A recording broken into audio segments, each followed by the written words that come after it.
শব্দগুলো মনে হয় যে একটা পরিপক্ক রাজনৈতিক নেতা বয়স্ক লোক শব্দগুলো এইভাবে যায় না।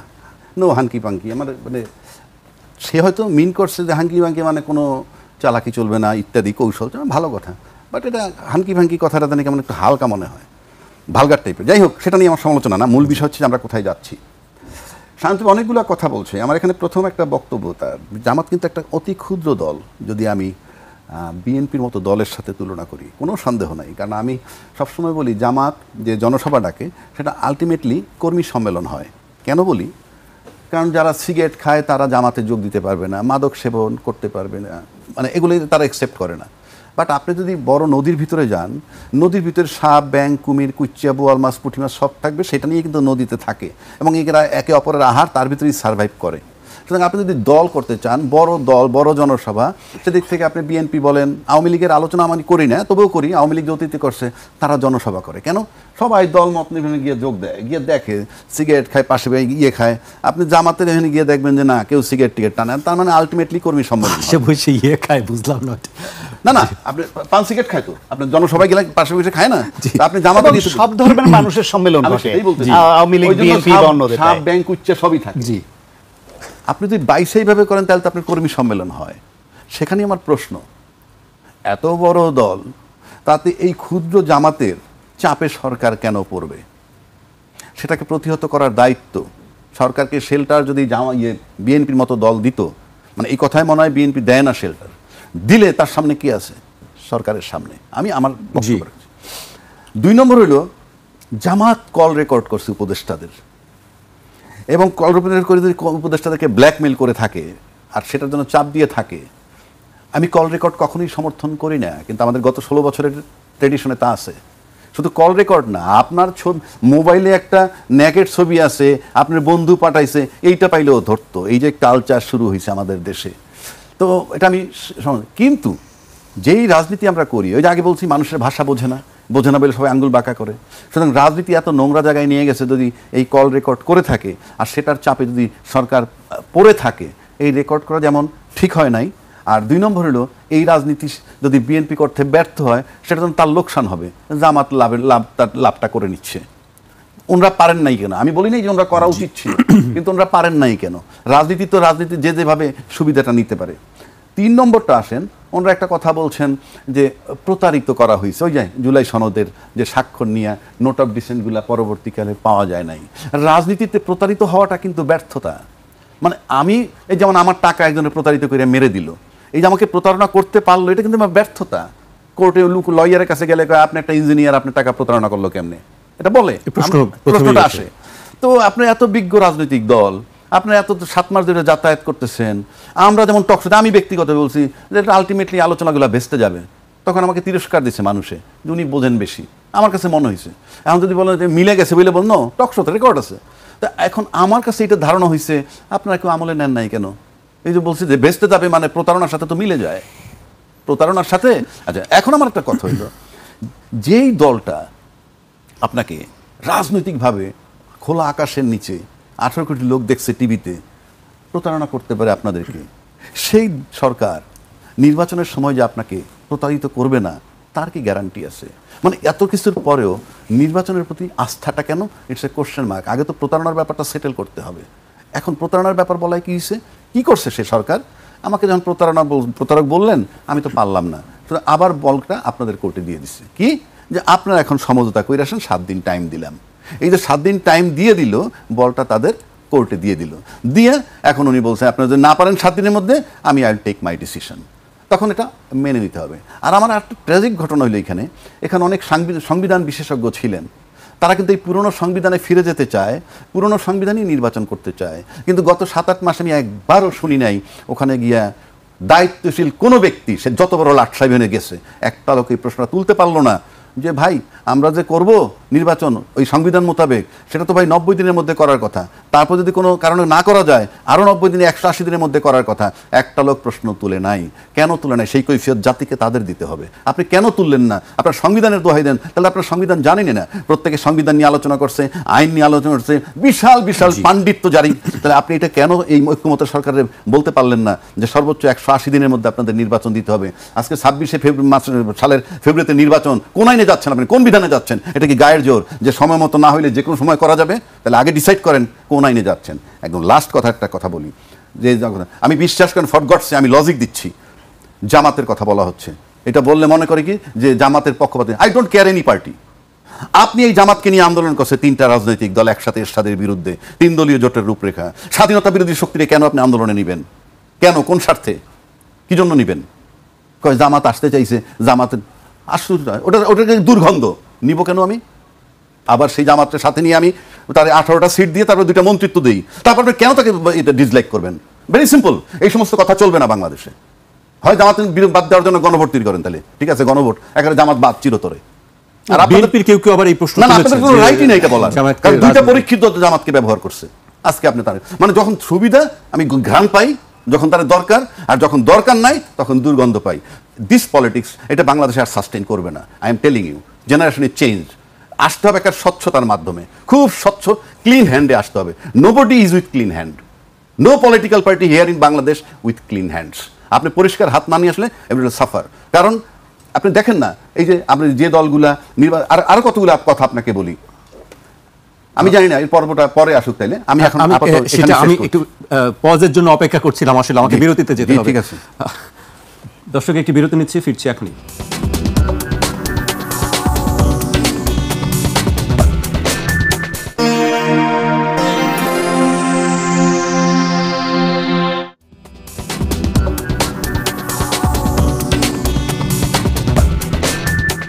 বিরতির পর আবার স্বাগত। আপনারা দেখছেন 21 রাত। আমাদের সঙ্গে আছেন বাংলাদেশ সুপ্রিম কোর্টের সিনিয়র আইনজীবী আবু হেনা রাজ্জাকী এবং রাজনীতি বিশ্লেষক ডাক্তার সাখাওয়াত হোসেন সায়ন্ত।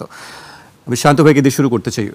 বিএনপির মনোনয়নের পরে আমরা যেমন উচ্ছ্বাস দেখেছি এবং বেশ কিছু জায়গায় অসন্তোষ দেখেছি এবং কয়েকটি জায়গায় সহিংসতার ঘটনা আমরা দেখেছি। বিএনপির আসলে কি মনোনয়ন এটি কি বেশি আগে আগে ঘোষণা করা হয়ে গেল কি, বা যে অসন্তোষগুলো আছে, যদিও বলা হচ্ছে তালিকা এখনো চূড়ান্ত হয়নি, আরও অনেক পরিবর্তন হতে পারে, আপনার বক্তব্য জানতে চাই। সেটা দল থেকে ঘোষণা দিয়েছে যে এটা প্রাথমিক, স্ট্যান্ডিং কমিটি বা নীতি নির্ধারকরা চাইলে যে কাউকে পরিবর্তন করতে পারবেন। তবে একজনকে ঘোষণা দিয়ে মাঠে নামিয়ে নির্বাচনী কার্যক্রম শুরু হওয়ার পরে সেখান থেকে উইথড্র করাটা খুব সহজ না, এবং আশা দিয়ে আশাহত করা, আশা না দেওয়াটা একরকম, আর আশা দিয়ে মাঠে নামিয়ে আশাহত করাটা তারা বেশি হোঁচট খায়। সেই জন্য খুব বেশি খুব গুরুতর কোনো ঘটনা না ঘটলে চেঞ্জ হবে এটা খুব প্রত্যাশিত না, হয়তো হবে না। আর বিএনপি নর্মালি অন্যান্য ইলেকশনগুলোতে দেখবেন খুব বেশি আগে প্রার্থী ঘোষণা এইভাবে করে না।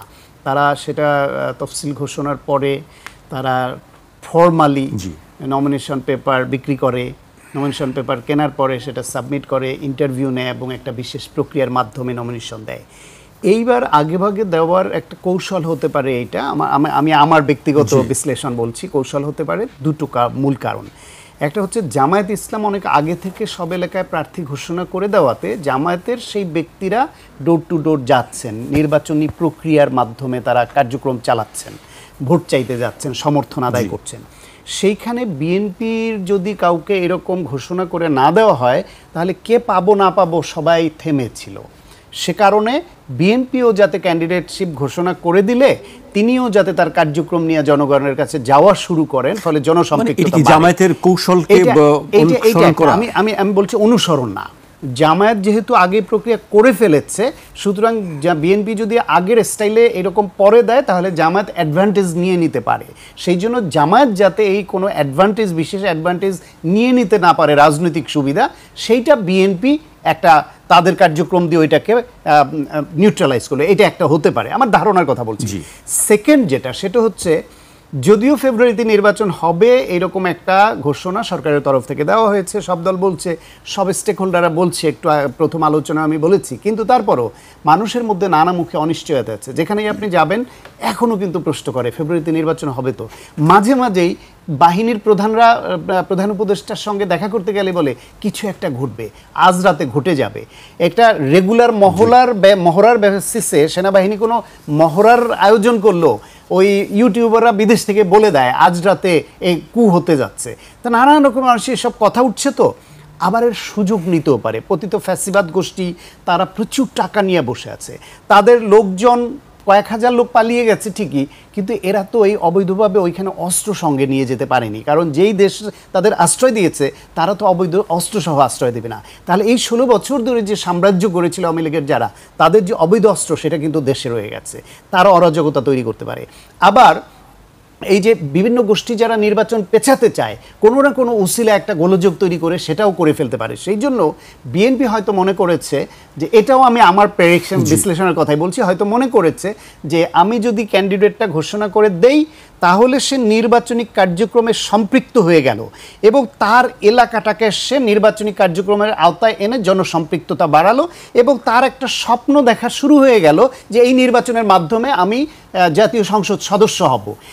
এখন যদি সেখান থেকে কোনো গোষ্ঠী যদি নির্বাচন বানচালের ন্যূনতম চেষ্টাও করে, এই যে 236টা আসনে যে প্রার্থী ঘোষণা হয়েছে তারা প্রত্যেকে এক একটা বলয় তৈরি করবে এটা প্রতিহত করবার জন্য, এবং এই যারা প্রতিহত করতে চায় তাদের সেই অশুভ উদ্যোগকে বিএনপি এই নমিনেশন ঘোষণার মাধ্যমে কঠিন করে তুলল।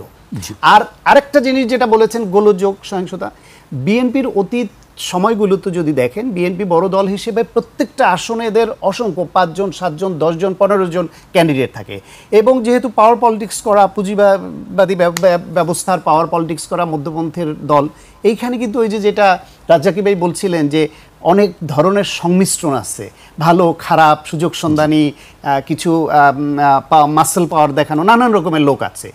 সেইখানে কিন্তু যে বঞ্চিত হয়, এই দলে নমিনেশন পাওয়ার জন্য দীর্ঘদিন ধরে কর্মী পেলে পুষে টাকা খরচ করে এলাকায় সময় শ্রম সব দিয়ে তৈরি করে, তখন যদি না পায় তার কর্মীরা ক্ষুব্ধ হয় এবং এরকম ঘটনা ঘটায়।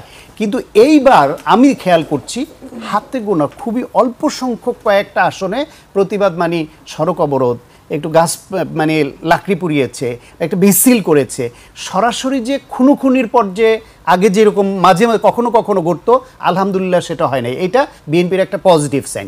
দ্বিতীয় হচ্ছে গিয়ে সরাসরি সংঘর্ষ করে নাই, প্রতিবাদ করেছে।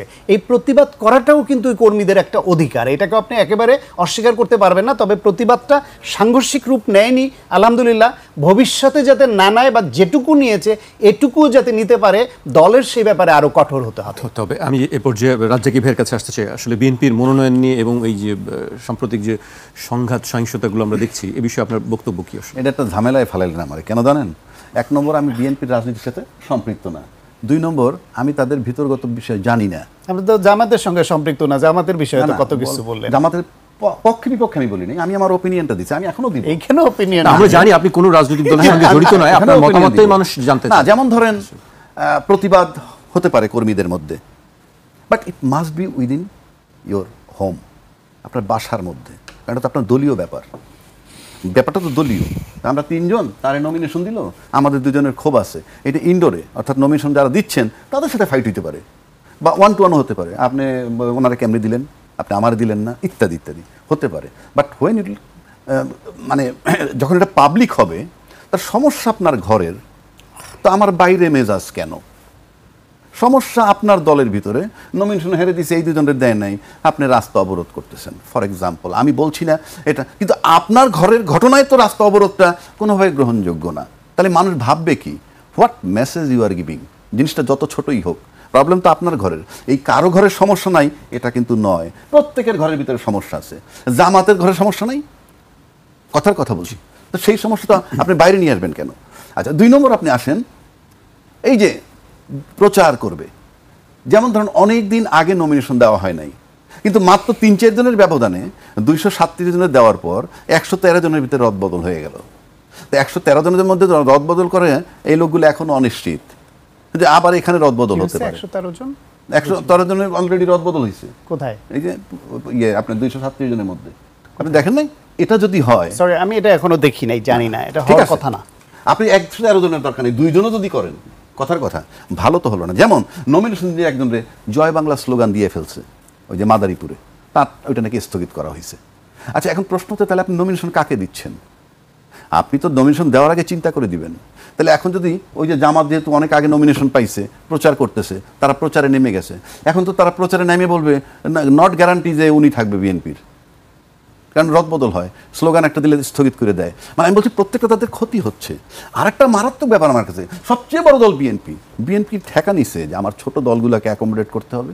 কারণটা কি করতে পারে তারা? তাদেরকে যদি আমি অ্যাকোমোডেট না করি তাহলে কি তারা আমার বিরুদ্ধাচরণ করবে? বিরুদ্ধাচরণ করলে খালি আমার ক্ষতি হবে? মানে আমার এত বড় দলের ক্ষতি এই কটা লোকে করবে, আর এত ছোট দল জামাত তার ক্ষতি করতে পারবে না এরা? I don't understand their politics. আমার ঠেকাটা কি যে তাদেরকে অ্যাকোমোডেট করতে হবে? 237 জন্য নমিনেশন দিয়ে যখন আপনি 63টা বাকি রাখছেন, আমরা সোশ্যাল মিডিয়ায় পাইছি এগুলো এদের জন্য রাখা হয়েছে। তো এই যে এদের জন্য রাখা হয়েছে, এটা একটা বিরাট জটিলতা। মানে ছোট দলকে যে আসন ছাড়ার জন্য আপনি যে একটা জটিলতা তৈরি হয়েছে দলের মধ্যে। কেন? যে আমার তো প্রত্যেকটা বিএনপি এত বড় একটা দল, প্রত্যেকটা আসনে তাদের 3-4 লোক আছে, সেখান থেকে আপনি 63টা সিট একেবারেই অফ রাখবেন, তাইলে এটা একটা জটিলতা তৈরি হয় না? 1, 2, ইতিমধ্যে আমরা দেখছি এক জায়গায় ঝাড়ু মিছিল হয়েছে, আরেকজনের ভেঙে দিছে তার অফিস। কেন ভাঙছে? তুই আসবি কেন? আর তারা যদি দলেরে বলে যে আপনি তারা আনবেন কেন? এর আগে কিন্তু আমরা এই বড় দলের কাছে এটাও শুনছি, আমরা অনেক সময় শক্ত বিরোধী দলের কথা বলছি যে নির্বাচন হইলে একটা শক্ত বিরোধী দল দরকার। তখন এগুলো রিপ্লাই আসছে কিরকম, কেন বিরোধী দলের আনার ঠেকা আমাদের না, মানে আমরা নির্বাচন করে যাব, যে কে আসলো কে আসলো না। আমি একমত, আপনার দল হিসাবে আমি একমত। তাহলে আমি ছোট দলকে অ্যাকোমোডেট করতে যাব কেন? নাম্বার 1, আমার ঠেকাটা কি? আর তারা আমার বিরুদ্ধে করলে আমার ক্ষতি হবে কেন? ক্ষতি হবে, হোয়ার ইজ মাই উইকনেস? যে তারা ক্ষতি করতে পারবে, যে সমস্ত দলের কর্মী আর নেতা একটা বাস বললে কমপ্লিট হয়ে যায়, তারা আপনার কি ক্ষতি করবে? Why you are afraid of this small parties? Number 1। Number 2 হচ্ছে আবার একটা জটিলতা আছে যে আপনি ছোট দলের লোকের নমিনেশন দিবেন, নমিনেশন না যে তুমি নির্বাচন করো, আসনটা ছেড়ে দিলাম, কিন্তু আপনি সমঝোতা, কিন্তু ওই দলের ওই ছোট দলের প্রতীক নিয়ে নির্বাচন করবে, আপনি নিশ্চিত থাকেন ওটা সে ফেল করবে। কেন ফেল করবে? কারণ অঞ্চলের লোক এত কিছু বোঝার টাইম নেই।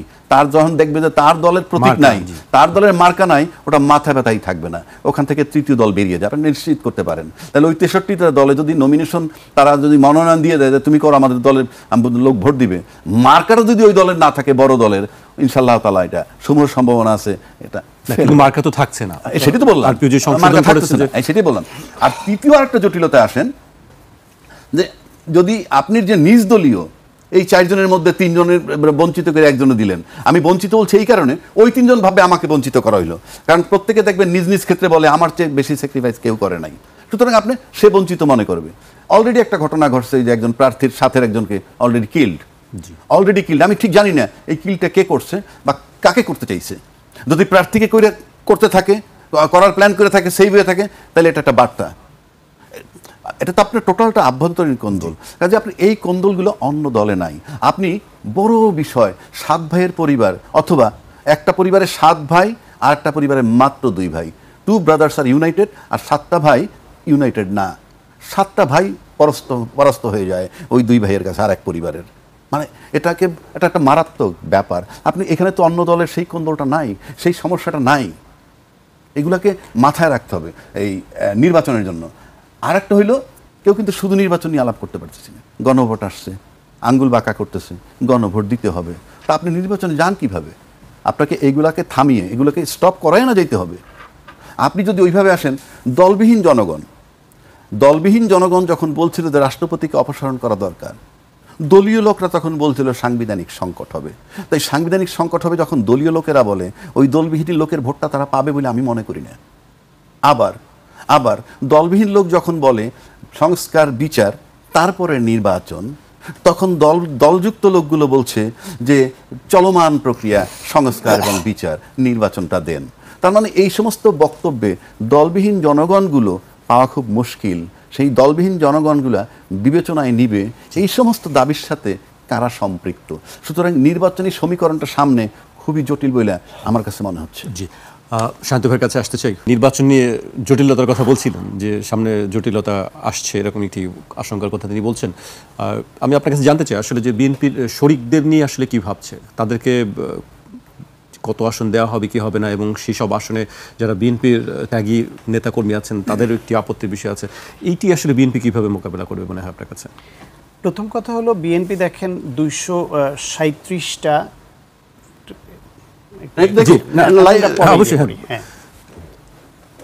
এটা কি এটা কি একটু আপনি একটু বলবেন, দেখতে থাকবো। না না না, এটা 4 তারিখের একটা অনলাইনের কি এনপিবি নামে 113 আসনে বিএনপির প্রার্থী বদল কি বোগাস ফালতু কম বোকাস বলেন, আমরা তো আপনার এইরকম দেখেছি, আমি দেখেছি, আমি তো দেখেছি। আমি বলি আপনাকে, যদি এ 113টা তো দূরের কথা, 13টা হইলে মেইন স্ট্রিম মিডিয়া এত 4 নভেম্বরের নিউজ, 4 নভেম্বর, আজকে 6 তারিখ চলে আসছে। যদি 113 না, বিএনপির মতো দলে 13টা আসনে পরিবর্তনের কথা হতো, 13টা জায়গায় আমি তাই বলছি যে দুইটাও যদি হয় শুরু হয়ে যেত এবং মেইন স্ট্রিম মিডিয়া আসতো। আমি যখন বলছেন রাজ্জাকি ভাই, তখনই বুঝেছি এটা একটা ফেক নিউজ, একটা ফলস স্টেটমেন্ট, কোথাও পাবেন না। মেইন স্ট্রিম মিডিয়া এগুলো হেডলাইন হয়েছে, আরে ন্যূনতম অথেন্টিসিটি থাকলে মেইন স্ট্রিম মিডিয়ায় হতো। এই অনলাইন এই একটা কারবার খারাপ করেছে, ইউটিউবার অনলাইন যখন যা খুশিতে একটা হেডলাইন করে দিল আর আমরা ওইটাকে কোট করে টকশোতে বলা শুরু করি, এটা থেকে যায়, কিন্তু ইউটিউবে থেকে যায়, সব জায়গায় থেকে যায়, মানুষ ভুল বার্তা পাবে। বিএনপির মতো দলে এই 236 জনের দিয়ে 4 তারিখে একদিন পরে এসে 113টায় পরিবর্তন করে ফেলবে। আর তার ধারে কাছে যদি হতো এত সারা জায়গায় প্রতিবাদ উঠতো না তার। যেই কয়টাতে আপনার নর্মালি পছন্দের প্রার্থী পায় না বলে তারা প্রতিবাদ করছে, আর একজনকে দিয়ে তারপর নিয়ে গেলে প্রতিবাদ উঠতো না। এই সব বোগাস নিউজ ওই জায়গায় থাক, গার্বেজ যত সব। এনিওয়ে, আপনি প্রশ্ন করেছিলেন যে জোটের বিএনপি 236টা যে নমিনেশন দিয়েছে, 37টা দিয়েছিল, বাকি যে 63টা আছে, এই 63টা খালি রাখার পেছনে মূল কারণটা হচ্ছে বিএনপি শুরু থেকেই বলে আসছে তারা রাষ্ট্র পরিচালনার দায়িত্ব পেলে তাদের ভাষায় জাতীয় সরকার গঠন করবে। ঠিক ওইটা জাতীয় সরকার হবে না, হয়তো তাদের ঐক্যমত্যের সরকার হবে, যে তাদের একসঙ্গে যারা আন্দোলন সংগ্রাম করেছে ফ্যাসিবাদ বিরোধী দীর্ঘদিন ধরে, তাদেরকে অবশ্যই ইয়ে করবে। এইটা আমি বলছি আপনাকে চ্যালেঞ্জ দিয়ে, দায়িত্ব নিয়ে বলছি, বোগাস রিপোর্ট, ফালতু রিপোর্ট, বাজে শব্দটাই ব্যবহার করলাম, পত্রিকায় বললাম ফালতু রিপোর্ট। ওরা সাংবাদিকতার পর্যায়ে পড়ে না যারা এটা লিখেছে। এনিওয়ে, সেই ক্ষেত্রে আপনার এই যে জোটের যারা আছে তাদের জন্য এটা রেখেছে, কিন্তু সমস্যা হলো বাংলাদেশে বিভিন্ন সময়ে জোটে যাওয়ার ক্ষেত্রে ছোট দলগুলি তারা মনে করে তাদের অনেক দেওয়া উচিত, কারণ তাদের যে প্রথম সারির বেশিরভাগ দলে 2 জন 3 জন 4 জন এরকম গুরুত্বপূর্ণ নেতা থাকেন, আর বাকিরা কেউ জিতে আসার মতো না। শুধু নমিনেশন দিলেই তো হবে না, জিতে তো আসতে হবে। বিএনপি কয়েক লেয়ারে জরিপ চালিয়েছে, বিভিন্ন সংস্থা দিয়ে, নিরপেক্ষ প্রফেশনাল সংস্থা দিয়ে জরিপ চালিয়েছে। বিএনপির অনেক গুরুত্বপূর্ণ ভালো নেতারা, যারা ভালো নেতা, ভালো ইমেজ আছে যাদের, এরকম শিক্ষিত নেতারা বাদ পড়েছেন। অনেকেই বলছেন যে ওনার সংসদ আসা উচিত ছিল, উনি নমিনেশন দেওয়া উচিত ছিল, কিন্তু তার এলাকায় তার জনসংযোগ কম। জরিপে কোথাও যদি তার অবস্থান ওইরকম না হয় যে ওনাকে দিলে জিতে আসতে পারবেন, এখানে প্রতিপক্ষ ক্যান্ডিডেটকে অনেক ফ্যাক্টর কাজ করে, সেই ক্ষেত্রে ওই ছোট দলগুলোর মধ্যে আবার যারা একটু জনপ্রিয় বা প্রথম সারির ওয়েল নোন নেতা, তারা আবার যদি একটু অন্যদেরকে ওন করে সংখ্যাটা না বাড়িয়ে দেয়, তাহলে ওরা মনে করে যে ওদের পেছনে আমরা রাজনীতি করে, ওরা শুধু দুজনেই এমপি হতে চায়, আমাদের কথা ভাবলো না, ফলে তাদেরকে একটু বড় সংখ্যা দিতে হয়। এই সব নিয়ে চাওয়া পাওয়া নিয়ে একটু জটিলতা হয়, আস্তে আস্তে ঠিক হয়ে যাবে। মূলত এই যে ফ্যাসিবাদ বিরোধী আন্দোলনে যারা বিএনপির সঙ্গে ছিল, তাদের মধ্যে জামায়াত ছাড়া যারা আসতে চায় তাদের প্রত্যেককে বিএনপি ছাড় দেওয়ার মানসিকতা ধারণ করেই 63টা খালি রেখেছে। জি, আমি শেষ করব, রাজ্জাকি ভাইকে দিয়ে শেষ করতে চাই। আসলে যে আসন বন্টন মনোনয়ন নিয়ে আপনার বক্তব্য জানতে চাই, শেষ পর্যায়ে চলে এসেছি আমরা। এই ওভারঅল আসলে বিএনপির যে সিদ্ধান্ত বা রাজনৈতিক দলগুলোর সিদ্ধান্ত, এগুলা চূড়ান্তভাবে যার যার দলই আমার কাছে মনে হয় তারাই বলতে পারবে তারা কোন ক্রাইটেরিয়া দেয়। কিন্তু আমি নর্মালি মনে করি যে ধরেন ওই যেটা বললাম, একজনের জয় বাংলা স্লোগান দিল তো তারটা স্থির হয়ে গেল, স্থগিত হয়ে গেল। কিংবা নওগাঁয় আমরা আন্দোলন দেখছি, সীতাকুণ্ডে দেখছি রাস্তা ইয়ে করে, ময়মনসিংহে দেখছি এটা করে, নাটোরে হচ্ছে। তো এই বিষয়গুলো এটা দলের চিন্তা করা উচিত, এবং দলকে যদি ভালোবাসে, সেই দলের বক্তব্যে দেখি সবাই বলে দল যাকে মনোনয়ন দিবে আমরা সেটা মেনে নিব, কিন্তু ইনঅ্যাকশন দেখা যাচ্ছে না। এই আলোচনাগুলো এই বড় দলটাকে নিয়ে যেভাবে হচ্ছে, অন্য ছোট দল নিয়ে কিন্তু সেগুলো হচ্ছে না। আর আমার কষ্টের জায়গাতে আমি বললামই, আমার কেন ছোট ছোট দলগুলো অ্যাকোমোডেট করতে হবে। এবং আজকে এই পর্যন্ত এনসিপি কোনো দলই না, মনে করেন ভোটের বাজারে তারা জিরো এখন পর্যন্ত। কিন্তু আমরা সংবাদ মাধ্যমে দেখি যে তাদের তো বিএনপি জামায়াত দুই পক্ষই চায়। আমি তো সেজন্যই বলছি, তাদের একটা অবস্থান আছে, সেটাকে ম্যানেজ করেন। কিন্তু এই ছোট ছোট দলগুলোকে আমি আসন ছেড়ে দিয়ে নিজ দলের মধ্যে বিভক্তি সৃষ্টি করব, আমার কাছে তো মনে হয় এটা খুব ওয়াইজ ডিসিশন বলে আমি ঠিক মনে করি না।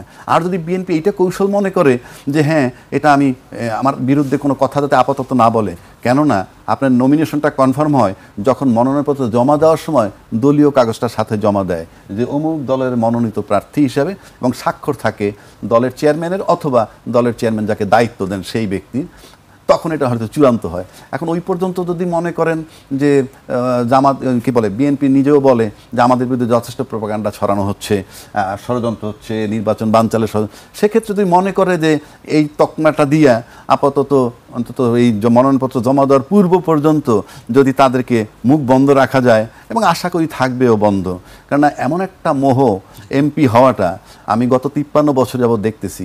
মোহটা কী জন্যে? মোহটা হইল সালাম আদাবের জন্য না, কারণ যারা নমিনেশনটা পাবে বিএনপির পক্ষ থেকে অন্য ছোট দল, তারা প্রত্যেক দল সালাম আদাব পায়। কেন পায় জানেন? টিভি ফেস দিয়ে, দলের নেতা হিসাবে না। তা টিভি ফেস দিয়ে যেটুক পায় আমার মনে হয় একটু কম নয়। যখন আপনি একটা নমিনেশন নিয়ে যাবেন তখন সেই দলের অন্তর্ভুক্ত, যেমন ধরেন সাকিব আল হাসান ক্রিকেট তারকা, সবার তারকা ছিল সে, কিন্তু যখনই সে আওয়ামী লীগ থেকে পাশ করছে তখন তাকে সবাই সাইড করে দিয়েছেন যে আওয়ামী লীগের সাকিব আল হাসান। তো আমরাও টিভিতে কথা বলি, আমরাও দুই চারটে সালাম আদাব পাই, আমার সম্মানের দিক খেয়াল করলে এটা কম নয়। তারপরে যখন আপনি এমপি হইতে চান আপনার উদ্দেশ্যটা কি? ওই যে বলছি সাংবিধানিকভাবে সংবিধান যে ক্ষমতা দিচ্ছে এটাকেও এক্সারসাইজ করবে না, এক্সারসাইজ করবে কোথায় মজা, মজার সাথে অর্থনীতির সম্পর্ক আছে। তা না হলে আপনার এত অস্থির হওয়ার কিছু নাই একটা এমপি পদের জন্য। প্রত্যেকেই যাদের কথা বলছি তারা এমপির চেয়ে অনেক বেশি সম্মান নিয়ে চলছেন সমাজে।